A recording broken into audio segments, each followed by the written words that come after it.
She's a saint, a modern day saint. The things that she's seen, I don't know how she carries on. I was just enamored by her voice and how young it came out of her and the way it did with all of that gravel.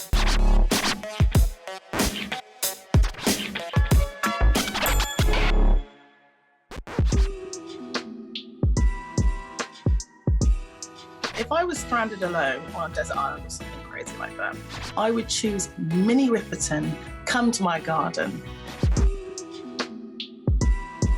It's one of the most beautiful records I've ever listened to. Sonically, the way it's put together is just, it's very hard to kind of mentally grasp. It washes over you. It's very grand. It's quite pastoral in its way, but very urbane in its approach. And I'm just utterly fascinated by it. I feel like I just have to listen to it again and again and try and imbibe as much of it as is humanly possible. It's just beauty. And we know Minnie Riperton for having like the insane range, all of the dolphin tones before Mariah was dolphining. She's really magical, and this album is just pure beauty. I'd find it very hard to be beaten, actually, as a record. It might be top of all time. Then I would also take Buena Vista Social Club. I make food to this album all the time. It's a good morning album. If you're in a hot tub and you don't want to piss off your neighbours, it's really good. Or having something that makes you feel really nice, but that people can still chill down to. It's a very unenraging record, but it really gives you a lot, you know, it gives a lot. It's deep, it comes from somewhere deep. When this record was made, they were all already like getting on. They're Cuban. It's beautiful music. There was a whole documentary that I watched about it. I got really sucked in. I just love it. I love everything about this record. Then I couldn't survive without an Aretha album, so Young, Gifted and Black is the one for me. When I was a little kid, I'd never heard anything addressed to me because I was isolated in a little village outside of Bristol, being, you know, the token black girl, token black family.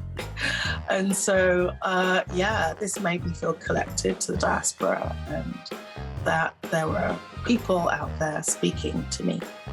And this is Aretha, for God's sake. Like, you don't break that down. She was an absolute goddess and maintained the purity and beauty of her voice right to the end, which is, may I add, a very hard feat to do. And her playing and her writing, her piano playing, we need to keep talking about that. She's an absolute phenomenal piano player, as well as phenomenal pop singer and writer. And soul folk in action. Mavis Staples is an icon. She's a saint, a modern day saint. The things that she's seen, I don't know how she carries on. And she was my connection to the Staples singers. And I was just enamored by her voice and how young it came out of her and the way it did with all of that gravel and pops and the beauty of his voice. It really spoke to me. They were really about it over decades, over so much time, and so consistent and so tasteful with everything they did, so meaningful and rooted. So that would have given me a lot of love and a lot of uplifting when I felt like I needed uplifting. There's a lovely song in there called The Ghetto. It's really beautiful. And then finally, Honky Chateau by Elton John. You know, I'm a Brit, I'm a bloody English girl. And back in the day when Elton was coming up, it was very common that working class people would be able to make it to the top, making amazing music. And the most famed and most held aloft musicians of Britain were from the working class. That's what it is. And so you would hear so much about the lifestyle, about what it's like just through the writing. But I think there's just this urgency, a need to kind of be greater than, to be larger than life, but I think that comes from a necessity of not being born of privilege. There's a visceral nature to this record, as I think with all of Elton's music, is him and Bernie Taupin writing themselves into a different life. And there's a beauty in that. There's a beauty in that struggle that you hear, and in the urgency that you hear in his delivery. It's always so beautiful.